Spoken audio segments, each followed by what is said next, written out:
2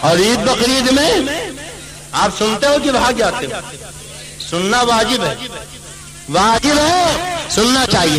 تو آپ سنتے ہو، بات بتاؤ، خطبہ کا حکم قرآن میں ہے؟ اللہ نے کہا ہے کہ جمعہ سے پہلے خطبہ دو، عید بقرعید کے بعد خطبہ دو۔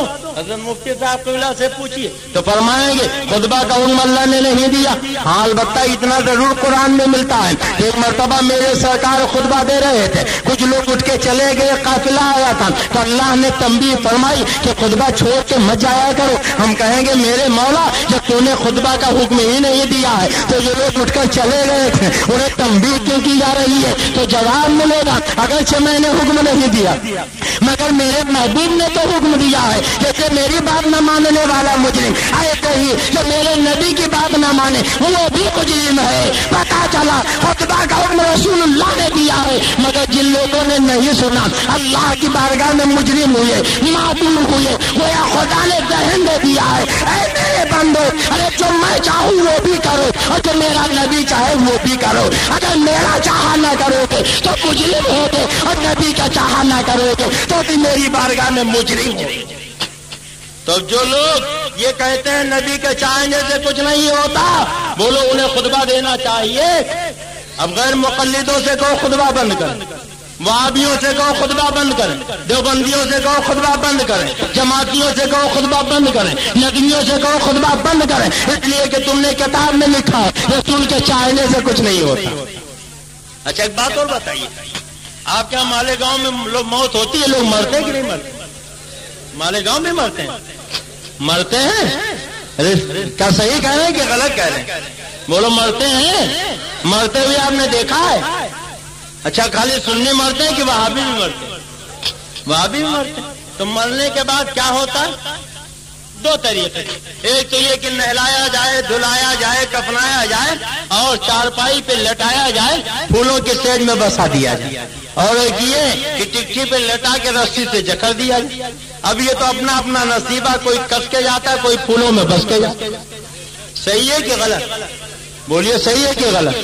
تو ہم تو الحمدللہ پھولوں میں بس کے جاتے ہیں، کچھ لوگ کس کے جاتے تھے۔ اچھا جناب پھولوں میں بسایا گیا تو لے جا کے آپ نے دفن کر دیا، پہلے نماز جنازہ پڑھی، بولو پڑھتے ہیں کہ نہیں پڑھتے؟ بولیے پڑھتے ہیں کہ نہیں؟ اور نماز جنازہ پڑھنا کیا ہے؟ فرض کفایہ۔ کیا ہے؟ ایک پڑھے تو سب بری ذمہ، اور ایک نہ پڑھے تو جس نے سنا تھا سب مجھے۔ تو 5 وقت کی نمازیں تو اللہ کے حکم سے پڑھ، مگر نماز جنازہ کس کے حکم سے پڑھ؟ پورا قرآن پڑھ ڈالیے، اللہ نے نماز جنازہ کا حکم ہی نہیں دیا۔ مفتی صاحب ہے کہیں ہو؟ اللہ نے حکم ہی نہیں دیا۔ ہاں اللہ نے حکم دیا تو کیا؟ لا تصلی علی احد منهم مات ابدا ولا تقم علی قبرہ۔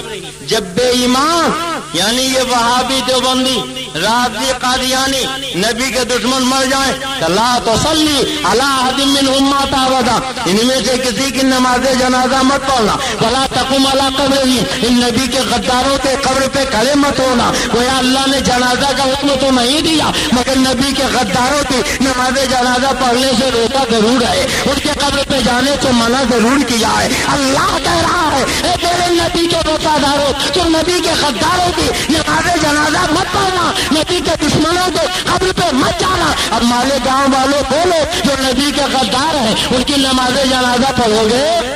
ان کی ارتھی میں شامل ہو گے؟ انہیں مٹی دینے جاؤ گے؟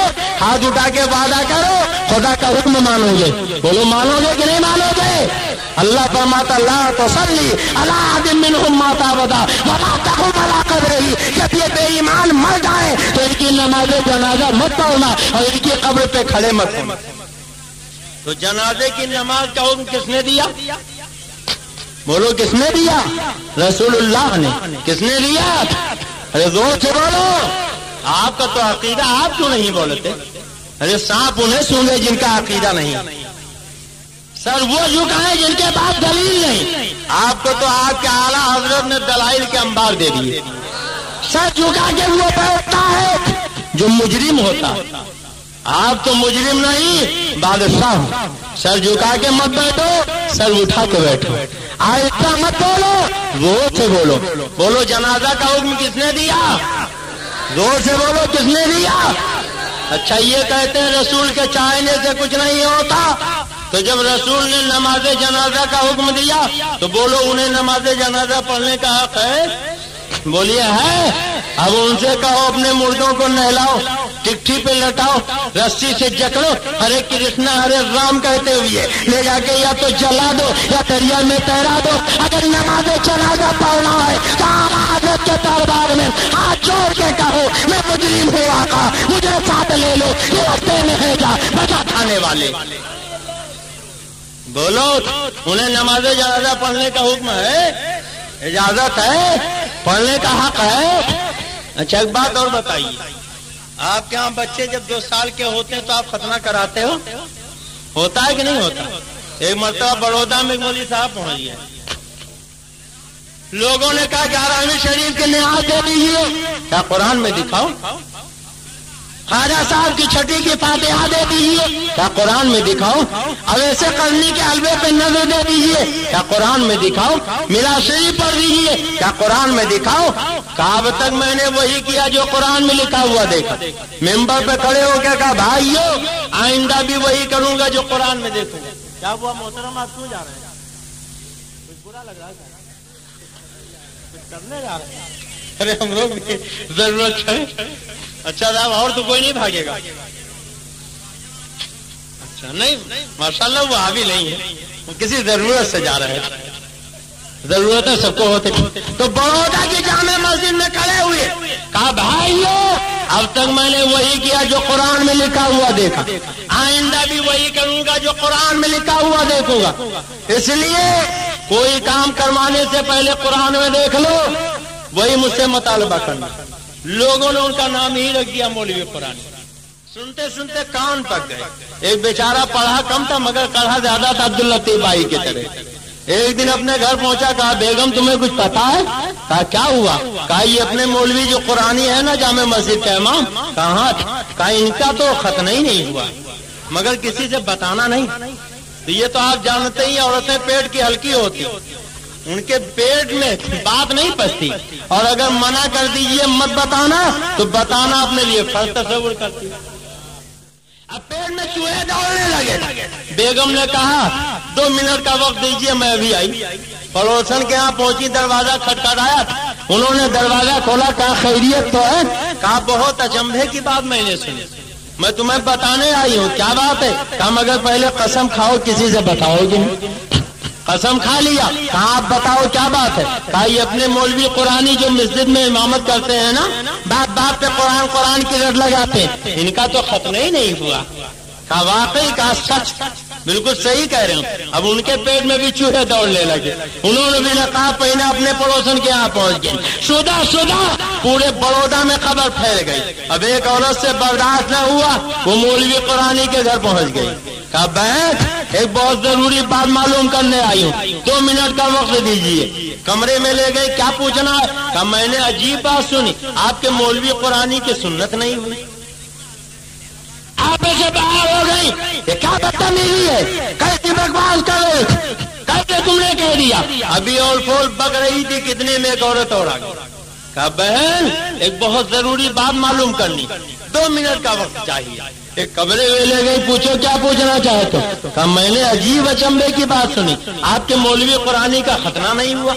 اب تو پارا اور چڑھ گیا اور بگڑنے لگی. اتنے میں تیسری عورت آ گئی. اب تیسرے کے بعد چوتھی آ گئی. چوتھی کے بعد 5ویں آ گئی. اب مولوی قرآنی کی بیوی غصے میں بھری ہوئی مولوی قرآنی کے پاس پہنچی. یہ سب کیا بدتمیزی ہے؟ کیسی بکواس کر رہی ہو؟ کیسے تم نے یہ سب کیا ہو رہا ہے؟ تو مولوی قرآنی نے کہا. کس نے کہا؟ پتا نہیں. چاچا ٹھہرو میں ابھی پتا لگاتا ہوں. وہ گھر سے نکلے، سوٹا ہاتھ میں لیا اور ٹہلتے ٹہلتے عبداللطیف بھائی کے گھر پہنچ گئے.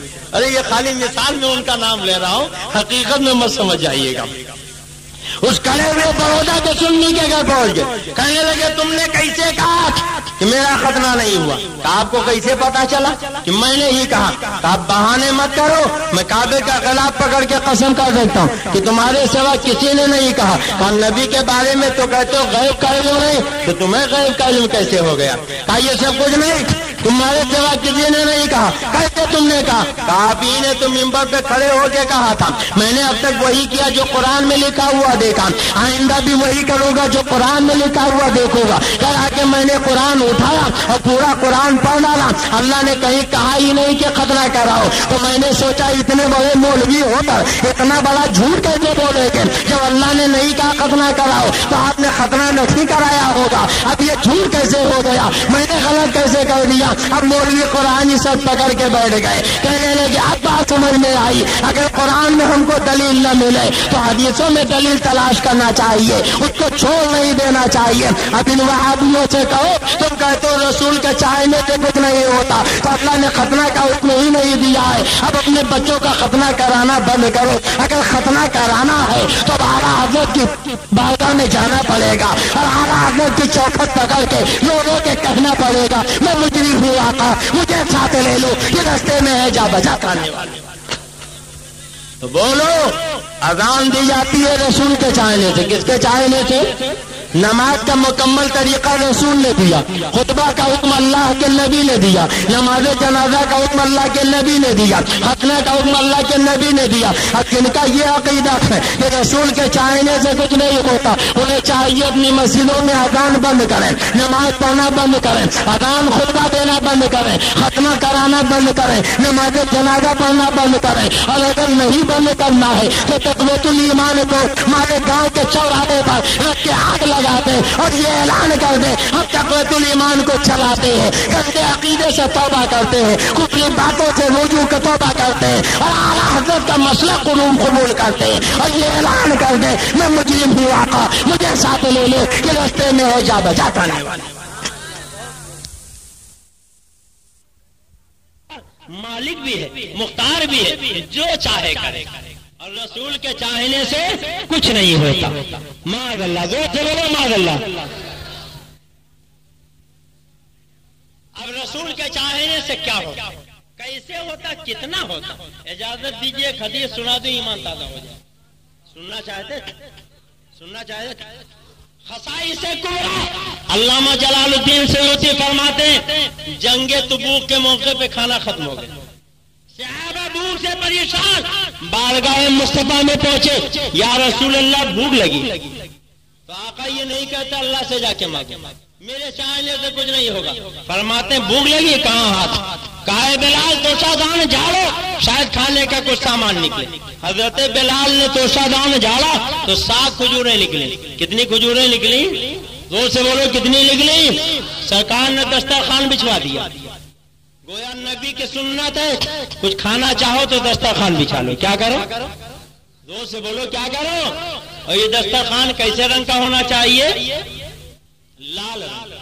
اور سنو اگر دسترخوان پہ کھانے کا کوئی دانہ گر جائے, کوئی ذرہ گر جائے تو اسے پڑا نہ رہنے دیں. آقا فرماتے اسے چن کے کھا لو. پلیٹ میں رہ جائے تو پوچھ کے چاٹ لو, انگلی میں رہ جائے تو خود چاٹ لو, یا کسی ایسے کو چٹا لو جو چٹانا معیوب نہ سمجھے. آقا فرماتے تمہیں کیا پتا کھانے کی برکت اللہ نے کس دانے میں رکھی, کس ذرے میں رکھی. ہو سکتا ہے جو برکت والا ذرہ تھا وہی دسترخوان پہ رہ گیا ہو, وہی پلیٹ میں رہ گیا ہو, اور تم نے چھوڑ دیا تو تمہارے گھر سے رزق کی برکت چلی جائے گی. سبحان اللہ, زور سے کہہ دو سبحان اللہ. اچھا ایک بات بتاؤ, آپ میں سے کوئی کوڑی بننا چاہتا؟ خدا نہ کرے کوڑی بنے نبی کے دشمن, رسول کے غدار, آپ کیوں کوڑی بنے؟ اگر اجازت دیجئے تو ایسا فارمولہ بتا دوں کہ آپ کبھی کوڑی بنے ہی نہیں. بولیے جاننا چاہتے ہیں؟ بزرگوں نے فرمایا کہ دسترخوان پہ کھانے کے جو دانے گر جاتے ہیں اگر انہیں چن کے کھا لیا جائے تو کبھی کوئی کی بیماری ہوتی ہی نہیں. سبحان اللہ, زور سے کہہ دو سبحان اللہ, سب مل کے کہہ دو سبحان اللہ. ہماری ماں تمہاری ماں حضرت عائشہ کہتی ہے ایک مرتبہ سرکار گھر میں تشریف لائے, دیکھا ایک روٹی کا ٹکڑا پڑا, سرکار نے اٹھایا صاف کیا اسے کھا لیا. فرمایا اے عائشہ کھانے کا احترام کیا کرو, تمہیں کیا پتا اللہ نے کھانے کی برکت کس حصے میں رکھی ہے, یہ رزق جس سے ڈوب جاتی ہے دوبارہ پلٹ کے نہیں آتی. میرے عزیزوں اب میں آپ کو بتاؤں شریعت کا مسئلہ ہے. کسی کے دسترخوان پہ جاؤ تو اگر پیالے میں سالن بچ جائے جب تک میزبان اجازت نہ دے اسے پی نہیں سکتے.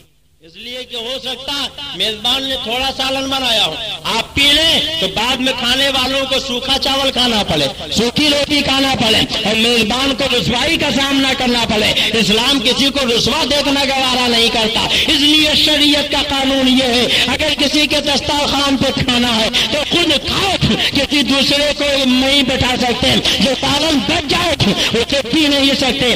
مگر آج ہوتا کیا، جب دعوت ولیمہ میں ہم جاتے ہیں تو جب دسترخوان پہ بیٹھتے ہیں جیسے ہی قورمے کی خواب آتی ہے تو اپنے سامنے کھینچ لیتے ہیں ساری اچھی اچھی بوٹیاں اپنی پلیٹ میں، اور جب خالی ہڈی رہ گئی تو عبداللطیف بھائی کی طرف بڑھا دیا، بھائی جان آپ بھی لیجیے، آپ تو کچھ لے ہی نہیں رہے۔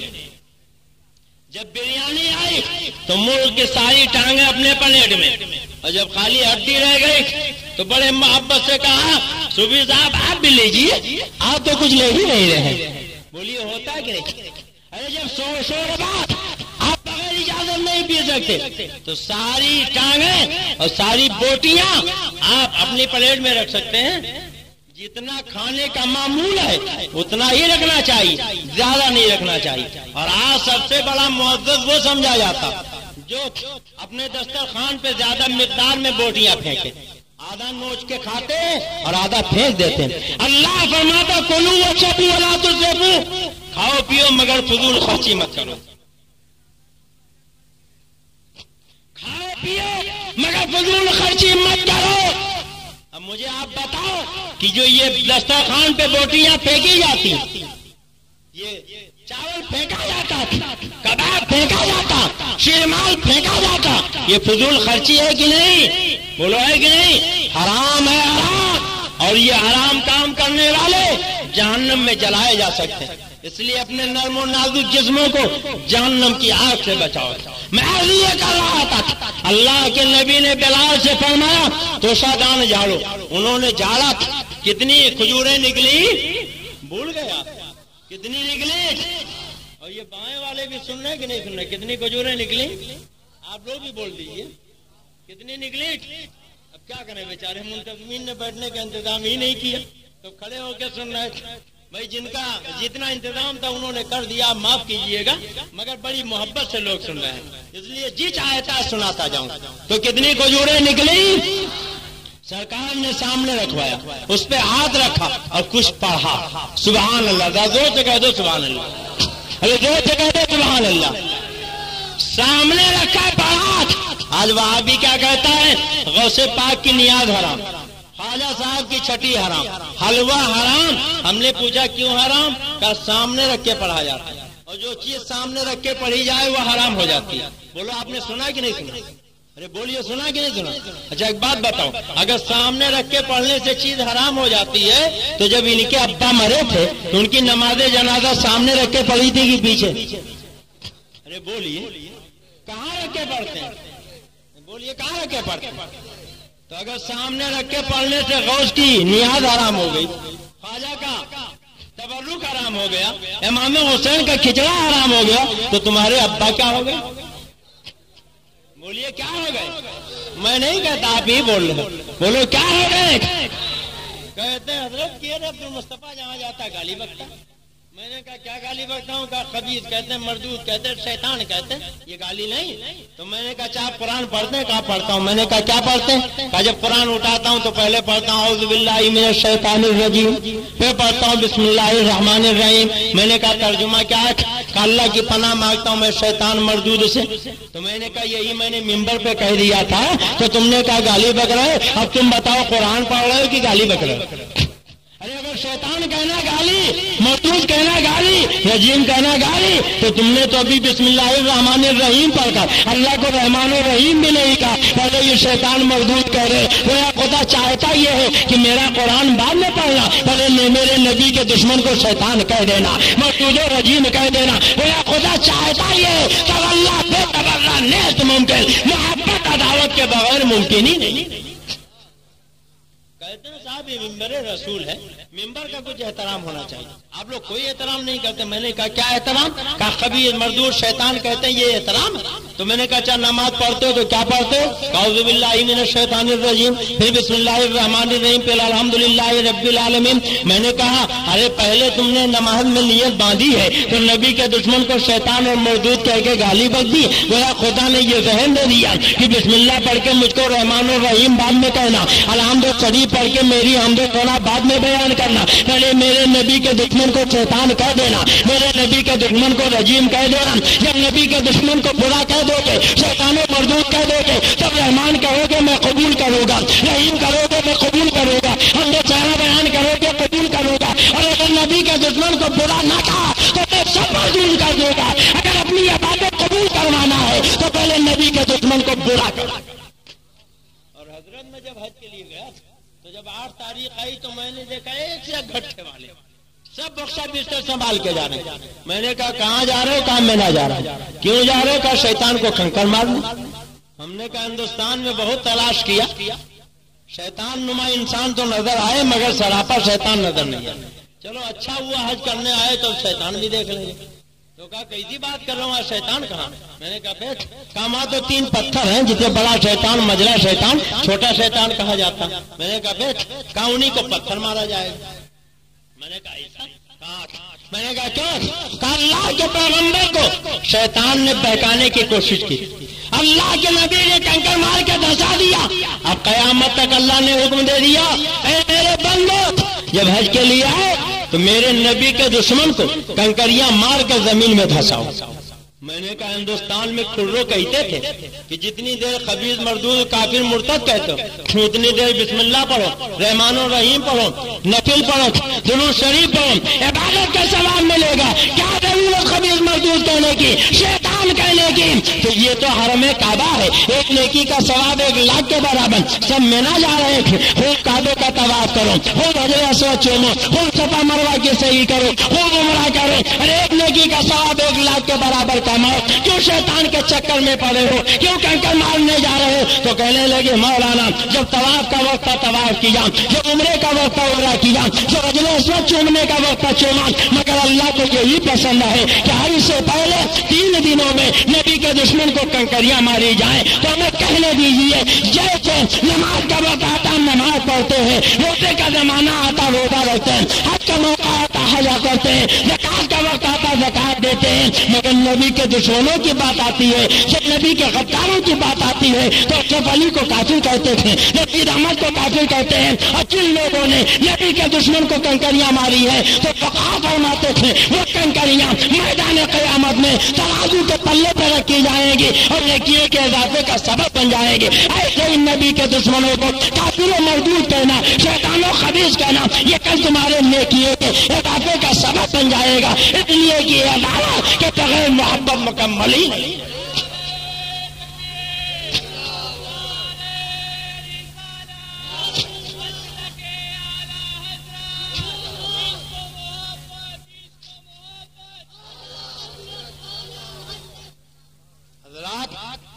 پرچے پر پرچہ آ رہا ہے، عنوان پہ عنوان ملتا جا رہا ہے اور بات بڑھتی چلی جا رہی ہے۔ کہتے کیا ہے؟ کسی کو برا نہیں کہنا چاہیے، صحیح کہتے ہیں اللہ تعالیٰ اپنے بندوں کے چھپاتا، ہم بھی کہتے ہیں چھپاتا۔ سلسلے قادریہ رضویہ کے امام حضرت سیدی سختی رحمت اللہ علیہ چلے جا رہے تھے، دیکھا ایک شرابی شراب کے نشے میں دودھ پڑا، اللہ اللہ اللہ کہہ رہا، اٹھا کے بیٹھایا، کلی کرائی، چلے گئے۔ جب اسے ہوش آیا تو پوچھا اے لوگوں میں تو شراب کے نشے میں تھا، میرا منہ کس نے دھلایا، کلی کس نے کرائی؟ کہا تمہیں نہیں معلوم، سیدی سختی نے تیرا منہ دھلایا، اللہ کے ولی نے تیرا منہ پاک کیا۔ کہاں پوچھا؟ اتنے بڑے ولی نے میرا منہ پاک کیا، اب شراب کو کبھی ہونٹوں سے نہیں لگاؤں گا، توبہ کر لیا۔ اور جب رات کا پچھلا پہر آیا تو تہجد کی نماز پڑھنے مسجد میں پہنچ گیا، مسجد میں پہنچے حضرت سیدی سختی بھی پہنچے، دیکھا عرض کیا میرے مولا یہ تو شرابی تھا، نمازی کیسے بن گیا؟ جواب ملا ہے سیدی سختی تمہاری خیرت کو گوارا نہ ہوا کہ ناپاک منہ سے میرا پاک نام لے، تو میری محبت کو گوارا نہ ہوا کہ جس کا منہ تم نے پاک کر دیا دوبارہ کبھی ناپاک ہو، تم نے میری محبت میں اس کا منہ پاک کیا تھا، میں نے تمہاری محبت میں اس کا دل پاک کر دیا۔ حضرت سیدھی سختی رحمت اللہ علیہ ابو شرابی کی طرف متوجہ ہوئے، میاں تم تو شرابی تھے، نمازی کیسے بن گئے؟ اس نے کہا حضور والا جب میرے خدا نے آپ کو سب کچھ بتا دیا تو آپ مجھ سے کیوں پوچھ رہے ہیں؟ زور سے کہہ دو سبحان اللہ، سب مل کے کہہ دو سبحان اللہ۔ کتنا کریم ہے وہ مولا، شرابی تھا ابھی توبہ کیا اور اللہ نے اس مرضی پہ فائز کر دیا کہ ایک ولی اور خدا میں جو راز و نیاز ہو رہا اسے پتا چل رہا۔ کیسا رحیم ہے وہ مولا، کیسا کریم ہے وہ مولا۔ یاد کیجیے حضرت موسیٰ کا زمانہ، قحط پڑ گیا، بارش نہیں ہو رہی، لوگ پیاسے تڑپ رہے، اللہ کے پیغمبر کی بارگاہ میں لوگ آئے، آپ دعا کیجیے ابر بارہ کا نزول ہو جائے۔ 70,000 آدمیوں کو لے کر حضرت موسیٰ دعا کے لیے نکلے، دعا کی، بارش نہیں ہوئی۔ عرض کیا مولا بارش کیوں نہیں ہوتی؟ جواب ملا ہے موسیٰ تمہارے اس مجمع میں ایک ایسا پاپی ہے جو 40 سال سے گناہوں کے ذریعے میرا مقابلہ کر رہا ہے، تم اس کو محفل سے نکال دو، ابھی تمہاری دعا قبول ہوگی، بارش نازل ہو جائے گی۔ عرض کیا میرے مولا مجمع 70,000 کا، پاپی ایک ہے، ہم پہچانے کیسے؟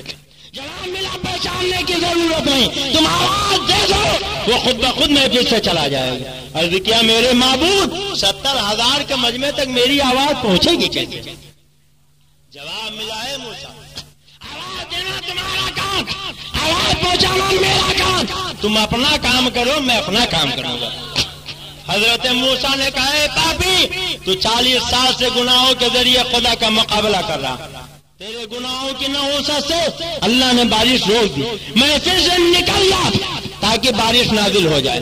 سب نے سنا، اس پاپی نے بھی سنا، آگے دیکھا پیچھے دیکھا دائیں دیکھا بائیں دیکھا، شاید کوئی نکل رہا، کوئی نہیں نکل رہا، سمجھ گیا ہو نہ ہو وہ پاپی میں ہی ہوں، لاؤ میں پھر سے نکل جاؤں تاکہ اللہ دعا قبول کر لے اور بارش نازل ہو جائے۔ مگر جیسے ہی نکلنا چاہا، بڑے میاں کو جگائیے، بڑی مستی سے 1000 سے زائد کلومیٹر کا سفر کر کے میں آیا اور نیند آپ کو آ رہی، ہماری طرف دیکھیے، عمر کا تقاضا ہے، ایک سے آپ سے زیادہ بوڑھے لوگ یہاں جاگ رہے ہیں، بلکہ بوڑھوں میں جوانی آ گئی اور آپ سو رہے ہیں۔ اللہ کے پیغمبر حضرت موسیٰ نے کہا مولا کوئی تو نکلا نہیں، اس پاپی نے جب سنا تو اس نے کہا میرے مولا آج اگر تم میری لاج رکھے تو سچے دل سے توبہ کرتا ہوں، کبھی تیری نافرمانی نہیں کروں گا۔ اتنا کہنا تھا کہ صاف و شفاف آسمان پہ بادل چھایا، بارش شروع ہوئی اور پوری زمین جلتھل ہو گئی۔ حضرت موسیٰ نے کہا مولا ابھی تو محفل سے کوئی نکلا بھی نہیں، بارش کیسے ہو گئی؟ جواب ملا اے موسیٰ جس کی وجہ سے بارش رکی تھی اسی کی دعا سے تو بارش ہو گئی۔ کہا میرے مولا یہ کیسے؟ کہا جب تک پاپ کر رہا تھا میں نے بارش روک دی تھی اور جب توبہ کیا میں نے بارش نازل کر دی۔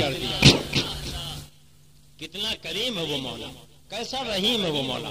حضرت موسیٰ نے کہا مولا ذرا ہم پہچان تو لیں وہ پاپی کون ہے جو 40 سال سے گناہوں کے ذریعے تیرا مقابلہ کر رہا تھا؟ تو ندائی کہ اے موسیٰ جب پاک کر رہا تھا 40 سال سے گناہ کر رہا تھا، ایک لمحے کے لیے توبہ کیا، میں نے اس کی لاج رکھی، بارش نازل کر دیا، میں نے اس کو رسوا نہ کیا، تو توبہ کر چکا ہے، اب میں اسے رسوا کیسے کروں گا؟ کتنا کریم ہے وہ مولا، کیسا رحیم ہے وہ مولا، کس قدر ستار ہے وہ مولا، اپنے بندوں کا عیب چھپاتا، بولو چھپاتا کہ نہیں چھپاتا؟ سب کے عیب چھپاتا ہے، مگر یاد رکھو عرب کا ایک گنڈا تھا جسے دنیا ولید ابن مغیرہ کے نام سے یاد کرتی۔ ایک مرتبہ اس نے ہمارے تمہارے آقا کو مجنو کہہ دیا، معاذ اللہ، زور سے بولو معاذ اللہ، اور جب اس نے مجنو کہا تو اللہ کی غیرت کو جلا لایا، سورہ نون والقلم نازل کیا، ایک نہیں 10 عیب گنائے، بولو کتنے عیب گنائے؟ ارے زور سے بولو کتنے عیب گنائے؟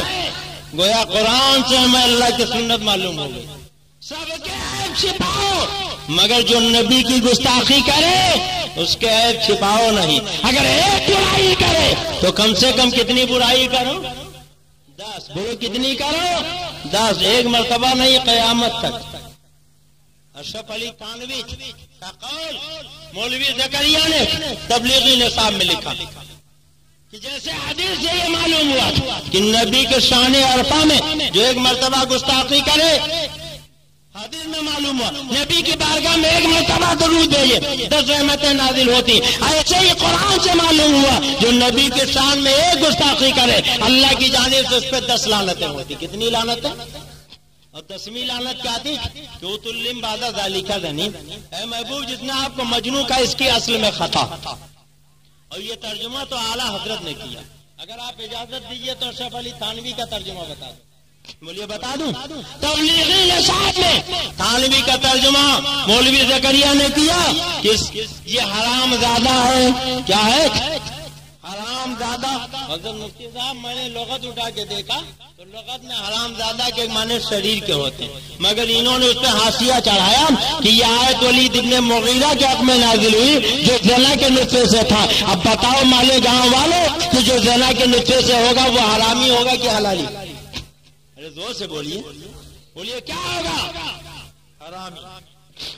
قرآن کہتا اے محبوب، مجھے زکام نے بہت پریشان کر ڈالا مگر آپ محبت سے سن رہے ہیں اس لیے دل چاہتا کچھ بہت ہے آپ کو بتا دوں. قرآن نے کہا محبوب جس نے آپ کو مجنون کہا اس کی اصل میں خطا. کیا ہے اصل میں خطا؟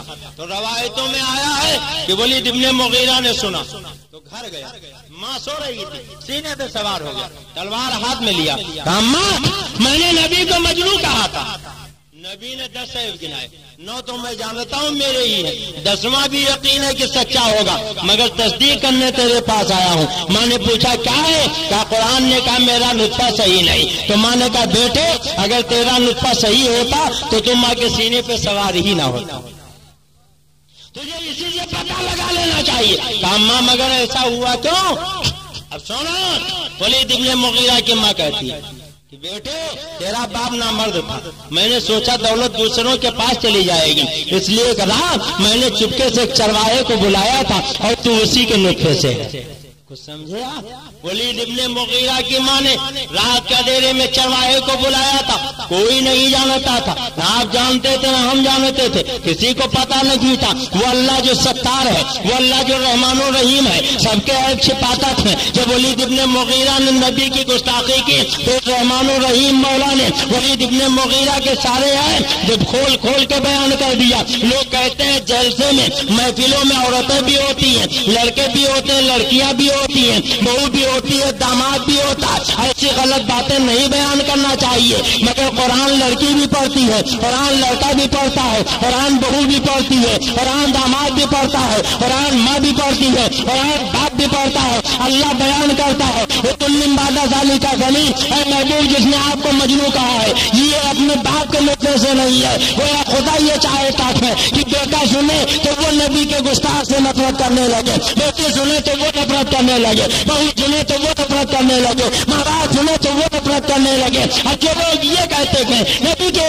کسی کو برا نہیں کہنا چاہیے، میں اس سے پوچھنا چاہتا ہوں کہ آپ قرآن نہیں پڑھتے ہو؟ ارے ضرور قرآن پڑھتے ہو، پورے سال آپ قرآن نہ پڑھو مگر جب رمضان کا مہینہ آئے گا دن بھر روزہ رہنے کے بعد تراویح کی نماز پڑھنے کھڑے ہو گئے تو یہ دیکھو مسجد کی محراب ہے، ایک امام کھڑا ہوا تھا. اگر امام نے یہ سوچا کہ زاہد بن نبی کے دشمن کو حرامی کہا گیا، ہم اگر پڑھیں گے تو ہمارے گاؤں والے کہیں گے وہ مسجد میں گالی بک رہا، لاؤ لاؤ چھوڑو تو سارے حافظ لقما دیں گے. حافظ صاحب یہ زاہد بن نبی کے دشمن کے نطفے کی برائی بیان کی گئی ہے، آپ پڑھیے ورنہ قرآن مکمل نہیں ہوگا. اب ہمیں کہنے دیجیے دن بھر روزہ رہنے کے بعد مسجد کی محراب میں نماز کی نیت میں نماز کی حالت میں نیت باندھ کر امام کھڑا ہے اور نبی کے دشمن کو اتلم بعد ذالک ذنیم کہہ کر حرامی کہہ رہا ہے اور یہ گالی نہیں خدا کی عبادت ہو رہی ہے. وہ خدا نے ذہن دے دیا ہے جو سب کے ہے چھپاؤ مگر جو نبی کی گستاخی کرے اسے نماز میں برا کرو، یہ گالی نہیں بلکہ خدا کی عبادت ہوگی.